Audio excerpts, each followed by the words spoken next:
এই থাকবে। হ্যাঁ সাইমন ভাই এটাই মার। প্লিজ ভাইয়া। হ্যাঁ। ভাইয়া ভাই কাল দিন পর নির্বাচন, আপনি প্রার্থী হলেন না, গত নির্বাচনে আপনি প্রার্থী হয়েছিলেন, জয়ী হয়েছিলেন। তো এবারের নির্বাচনে আপনি মান অভিমান হোক যে কারণে হোক আপনি প্রার্থী হলেন না, তো এই নির্বাচন নিয়ে আপনার মন্তব্যটা আমরা জানতে চাই। পৃথিবীতে কোনো কিছুই থেমে থাকে না, সবই চলমান, চলছে, চলবে। সেই জায়গা থেকে মান অভিমান না, আমার দায়িত্ববোধ থেকে আমি আসলে সরে গিয়েছি। সেটা ছিল এরকম, আমার সম্মানিত ভোটার যারা আছেন ওনারা আমাকে অনেক ভোট দিয়ে পাশ করিয়েছিলেন।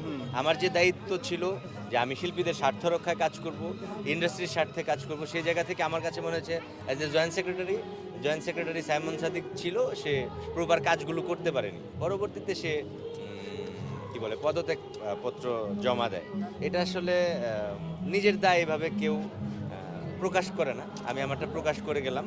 পরবর্তীতে আমি এবার নির্বাচন করছিও না, কোনো প্যানেলের সঙ্গেই নেই। আমি সাধারণ ভোটার হিসেবে যে আমরা এখানে আছি, চৌধুরী আছে, এই যে আমাদের পরিচালকরা আছেন, সবাই এনজয় করছি। এটা আসলে বাংলাদেশ চলচ্চিত্র শিল্পী সমিতি শুধুই চলচ্চিত্রের স্বার্থে এবং আমাদের যারা শিল্পী আছেন শিল্পীদের স্বার্থ রক্ষায় কাজ করে। এখানে এত বৃহৎ পরিসরে অনেক কিছুর জায়গা আসলে বাংলাদেশ চলচ্চিত্র শিল্পী সমিতি না। এটা সার্বিকভাবে আমরা যদি বিবেচনা করি চলচ্চিত্রের স্বার্থেই আমরা কাজটা করব এবং উৎসবমুখর পরিবেশে আমরা নির্বাচনের দিন অংশগ্রহণ করব। সেখানে ভোটাররা থাকবেন, ইন্ডাস্ট্রির সকল ভাই বন্ধুরা থাকবেন, পরিচালক, প্রযোজক, কলাকুশলী যারা আছেন সবাই আসবেন।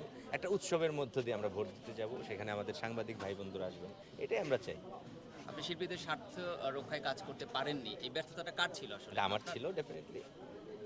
সাইমন ভাই যে আক্ষেপের কথা বলছিলেন যে আপনি ঠিকভাবে কাজ করতে পারেননি, আপনার মনে এটা হয়েছে আক্ষেপে না, এটা অনেকদিন আগের কথা, তো আপনারা জানতে চাইলেন, আমি সেই জায়গা থেকে বললাম। আর আমি নিপুণ আক্তার এবং ইলিয়াস কাঞ্চ সাহেব বলেছিল আপনাকে ফিরিয়ে আনার কথা, তো এই ব্যাপারে কি কোনো কিছু হয়েছিল কিনা পরবর্তীতে? পরবর্তীতে আমার সঙ্গে কথা হয়েছিল একবার, আসলে অত জোরালো ছিল না। হবে হবে করে পরে আবার নির্বাচন চলে এসছে বা অনেক ঝামেলা ছিল। আর সে মানে সেই জায়গাটায় আমিও খুব মানে স্ট্রংলি পরে আর কারোর সঙ্গে কোনো করিনি। আমার কাছে মনে হচ্ছে যে যেখান থেকে আমি সরে যাই সেখানে আসলে আমি রিটার্ন করি না আর কি, নিজেকে আমি করিনি, স্থগিত থাকলাম। জোরালোভাবে করলে কি আপনি আসতেন কিনা? মতের আমি আমার তো শিল্পীদের স্বার্থ রক্ষায় যেহেতু আমার মূল গন্তব্য ছিল এবং ওনারা আমাকে সেজন্যই ভোট দিয়েছিলেন, সেটা যদি উদ্ধার হতো কেন আমি থাকতাম না, অবশ্যই থাকতাম। শিল্পী সমিতি থেকে কি আসলে কাজ করা যায়? কেন কাজ করা যাবে না, অবশ্যই কাজ করা যায়। আমি মানে জয়েন্ট সেক্রেটারি হিসেবে আমি সফল ছিলাম না, সেটা আমি আমার দায় স্বীকার করলাম। অবশ্যই কাজ করা যায়, এটা কাজ তো করা হয় শিল্পীদের স্বার্থ রক্ষাতেই, ইন্ডাস্ট্রির স্বার্থ রক্ষাতে। অনেকাংশেই অনেক কিছুতে মেলবে না, আপনার ভালো লাগবে, আপনি স্যাক্রিফাইস মাইন্ডের হইলে থাকবেন। আদারওয়াইজ আপনি যদি মনে করেন না আমি যেই কাজে আমি এখানে এসেছি ওটার সঙ্গে আমার মেলেনি, আমি থাকবো না, আমি থাকি না। কোন পোস্ট নিয়ে কাজ করা যায় আসলে তাহলে? সব পোস্টেই দায়িত্ব আছে, এটা কারোর একক ইয়ে না তো, এটা সবার, যতজন ভোটার আছেন সবার সংগঠনে, ভালোবাসার সংগঠন। যেটা বলছিলেন যে একক না, সবার একটা সংগঠন, সবাই গুরুত্বপূর্ণ। এবং আপনি যেটা বলেন যে আপনার ব্যক্তিগত ব্যর্থতা, এটা কি আসলে সংগঠনের ব্যর্থতা কিনা? কারণ সংগঠন সফল আমি হলে কিন্তু আপনি বলে হবেন। ফেলেছি যে আমার ব্যক্তিগত, আমি আমার দায় নিলাম, সেখানে আমি একজন ব্যক্তি, 21 জনের দায় আমি নিলাম যে আমার জন্য হয়নি, অসুবিধা কি? আপনি নিচ্ছেন না, এটা আপনার সমস্যা। আমি এভাবেই দেখি যে আমার সবার ব্যর্থতা আমার, কারণ ক্যাবিনেটটা তো আমরা সবাই মিলেই করেছিলাম, তাই না? পেছনে ক্ষোভ ছিল, বোঝা যায় আপনার। খুব কিসের, খুব কিছু না, কিছু মন খারাপ হতে পারে, অভিমান হতে পারে, খুব না। আমি ক্ষোভের বহিঃপ্রকাশ কখনো ঘটাই না, আমার ভালো না লাগলে হেঁটে চলে যাই। হ্যাঁ, আপনি এবারে গতবার নির্বাচন- কমিটিতে ছিলেন, এবার কমিটিতে নেই, এটার কারণটা কি? আমার কুচি ইচ্ছা, ভালো লাগছে, দাঁড়াই না। এবারে নির্বাচন নিয়ে ভাবনা কি? দুটি প্যানেলকেই তো দেখছেন, সবাই আপনার ঘনিষ্ঠ মানুষ। আমি আজকে আসলাম, যেহেতু কাল দিন পরেই নির্বাচন, 19 তারিখ, তো আমরা একটা উৎসবের মধ্যে থাকবো, হেবি মজা হবে। ভোট তো দিবেন নিশ্চয়ই। ডেফিনেটলি লাস্ট ভোটার হতে চাই আমি এবারে নির্বাচনে। আমি চৌধুরী, আমরা যে কজন আছি সবার শেষের দিকে আমরা ভোট দিতে ঢুকবো। মেহেদী ভাই প্যানেলের জন্য কি কাজ করছেন স্পেসিফিক্যালি? না, আমি আসলে ওইভাবেই করি নাই, আমরা আলোচনা করেই, আমরা মোটামুটি আছি কিছু মানুষজন, 20-25 জন বা আরেকটু বেশি হবে, 50 জনের কাছাকাছি, আমরা আলোচনা করছি। দুটো প্যানেলকে কেমন? ইন্ডাস্ট্রির স্বার্থে যারা কাজ করবেন ওনাদেরকে আমরা চাই। প্যানেল নতুন দুটো কেমন করে হচ্ছে? কোনো দুর্যোগ যেন আবার ইন্ডাস্ট্রিতে না ঢুকতে পারে, না আসতে পারে, সেই সব কিছু মাথায় নিয়েই আমরা এক হয়ে একটা প্যানেলকে ভেঙে ভেঙে প্যানেল হয়তো আসবে, দেখা যাক কি হয়। প্যানেল দুটো কেমন হয়েছে আপনার? প্যানেল তো সুন্দর, যারা প্যানেল বানিয়েছেন অনেক শ্রম দিতে হয় ভাই, অনেক কষ্ট করতে হয়, ডেফিনেটলি অনেক কষ্ট করেছেন ওনারা, এবং সুন্দর দুটি প্যানেল হয়েছে। সবার জন্য শুভকামনা। সবাই আমরা ভাই বন্ধু, আমরা সবাই কাছের মানুষ, সবাই একসঙ্গে নির্ভেজালভাবে ভোট দিতে চাই এবং উৎসবের মধ্যে থাকতে চাই, এবং যারা বিজয়ী হয়ে আসবেন সবার জন্য অনেক শুভকামনা নিয়ে আমরা দাঁড়িয়ে তাদের সঙ্গে কাজ করতে চাই। মাহমুদ কলি নিপুণ প্যানেল, সেখানে আমরা দেখতে পাচ্ছি অনেক ইয়াং রয়েছেন এবার, যেমন বাপ্পি চৌধুরী রয়েছেন, তানভীর তনু রয়েছেন। তো আপনিও একজন ইয়াং, তাদের বয়সী বলা যায়।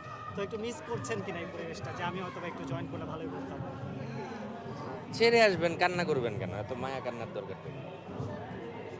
আমি যে কথা বলতেছি এটাই ভালো লাগছে, কিছু পেছনে ফেলে আসলাম, মাঝে মাঝে স্মৃতি মনে হয়, ওই ওই স্মৃতি ধরে আমি দাপড়াবো, ওই ছেলে তো হওয়ার দরকার নেই, প্যারেশানি নাই লাইফে। সালমান ভাই, একটু সিনেমার বিষয়ে আসে। এবার ঈদের তো নির্বাচন নিয়েই থাকি, সিনেমা নিয়ে পরশুদিন নির্বাচন, সবাই উৎসব মুখর পরিবেশে আমরা ভোট দিতে যাই। মায়া নিয়ে কিছু বলো, মায়া ছবিটা ভালো হয়েছে। হ্যাঁ, ঈদের ছবি চলছে আমার মায়া, সবাই মায়া দেখবেন। মায়ার জন্য অনেক শুভকামনা এবং ভালোবাসা রইল। আপনারা দলে বলে সিনেমা হলে এসে মায়া দেখুন, পাশাপাশি আমাদের দেশের যতগুলো সিনেমা মুক্তি পেয়েছে সবগুলো দেখুন। আমাদের ইন্ডাস্ট্রি, আমাদের সম্পদ, আমাদের সংস্কৃতি, আমাদের অহংকার, অধিকারের জায়গা, সেখানে আমরা এই কথা বলবো। আমরা বাংলাদেশ নিয়ে গর্ব করতে চাই যে আমাদের সংস্কৃতি অনেক সমৃদ্ধশালী সংস্কৃতি। হয়তো সাময়িক একটু ঝামেলা চলছে, দেশপ্রেম এবং নিজ প্রেম বাড়াতে হবে, নিজেকে ভালোবাসলেই দেশকে ভালোবাসা যায়। হ্যাঁ, আপনার সিনেমাটি নিয়ে অনেক একটা কথা হচ্ছে যে পলিটিক্সের শিকার হয়েছে বা হল কম পাচ্ছে, এটা নিয়ে একটু বলেন মায়াদা লাভ। দরকার তো কি? না, আপনি কি মনে করেন, যেহেতু আপনি ওখানকার একজন আর্টিস্ট? অলরেডি এক সপ্তাহ হয়ে গেছে। শুনুন, আপনি যেটা এখনো করবেন চলছে ভবিষ্যৎ আপনার জন্যই অপেক্ষা করছে। এটা ফিরে আসবে তাদের কাছে। রিটার্নটা এমন, আপনাকে নিতেই হবে, সুযোগ নাই। আপনি করছেন, আপনার সক্ষমতা আছে, অক্ষমতা কবে আসবে আপনি বলতে পারবেন?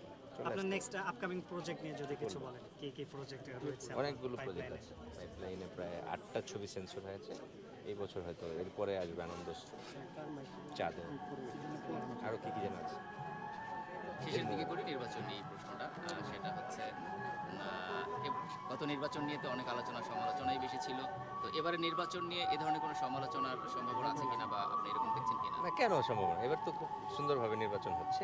আমি বিশ্বাস করি শেষ পর্যন্ত এরকম সুন্দর থাকবে, কারণ শিল্পীরা সুন্দর, শিল্পীরা নরম, শিল্পীরা উদার, শিল্পীরা ভালোবাসার, শিল্পীরা শ্রদ্ধার, শিল্পীরা স্নেহের।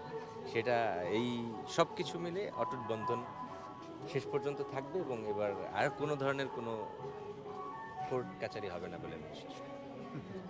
থ্যাংক ইউ, জয় থ্যাংক বাংলা। ইউ। চলো, থ্যাংক ইউ ভাইয়া। আমরা এখন ভোটাধিকার